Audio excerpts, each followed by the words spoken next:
ഒരു തെങ്ങുന്നൊരു 2-3 മരണങ്ങളുണ്ടായി. ഈ 3 മരണങ്ങളിലും ഈ മൃതശരീരം അടക്കാൻ വയ്യാതെ ഒരു ബോഡി മെഡിക്കൽ കോളേജിനെ കൊടുത്തു, ഒരു ബോഡി വേറൊരു സഹോദരന്റെ വീട്ടിൽ അടക്കേണ്ട ഒരവസ്ഥ വന്നു, വേറൊരു ബോഡി ഇതിന്റെ വീടിന്റെ ഭിത്തി പൊളിച്ച് അടക്കേണ്ട ഒരവസ്ഥയുണ്ട്. ഇതൊക്കെ നമുക്ക് കേന്ദ്രീകൃത സംവിധാനം ഉണ്ടെങ്കിൽ നമ്മളെ സംബന്ധിച്ചൊന്നും ഒരു വലിയ വിഷയമല്ല. ഞങ്ങളിപ്പോൾ ഒരു 17 ലക്ഷം രൂപയ്ക്ക് ഒരു പ്രോജക്റ്റ് ഉണ്ടാക്കി ചങ്ങനാശ്ശേരി മുനിസിപ്പാലിറ്റിയോട് ഒരു കരാർ ഉണ്ടാക്കി അവിടെ ഒരു 5 സെന്റ് സ്ഥലം ഞങ്ങൾക്ക് അനുവദിച്ചു തന്നു. അതിൽ ഇലക്ട്രിക് ചൂള അടക്കം ചെയ്യാനുള്ള സംവിധാനങ്ങൾ ചെയ്ത് വന്നുകൊണ്ടിരിക്കുകയാണ്. അപ്പൊ നമ്മുടെ സമൂഹത്തിൽപ്പെട്ട അത് കേരളത്തിന്റെ എവിടെ ഭരിച്ചാലും ആർക്കാണെങ്കിലും അത് അടക്കാൻ പറ്റുന്ന സംവിധാനം ഞങ്ങൾ രൂപം ചെയ്തു.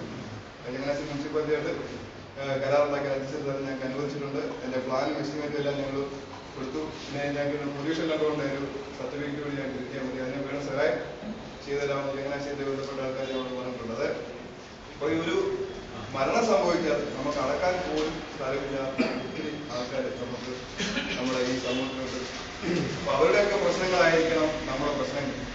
അത് നമ്മൾ മുൻകൈ എടുത്ത് ചെയ്യുവാണെങ്കിൽ ഇതിൽ നമുക്ക് സമൂഹത്തിൽ വരുന്ന വളരെ വിജയകരമായ കാര്യങ്ങൾ ചെയ്യാൻ പറ്റും. അതേപോലെ തന്നെ നമുക്ക് മാധ്യമങ്ങൾ എത്ര ഏതെങ്കിലും ഒരു വാർത്ത കൊടുത്താൽ പോലും നമ്മുടെ വാർത്തകൾ ഈ പ്രബലമായ യാതൊരു പ്രസിദ്ധീകരണങ്ങളും വാർത്തകൾ ഇടാറില്ല.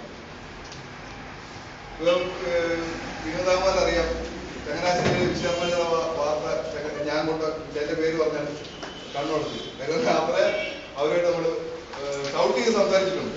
കാരണം ഇതൊക്കെ ഈ പത്രങ്ങൾ ഞങ്ങളോട് വരുത്തുന്നതാണ്. ഞങ്ങളുടെ കൂടി കാശ് കൊണ്ടാണെങ്കിൽ ഈ പത്രങ്ങളൊക്കെ നടത്തുന്നത്.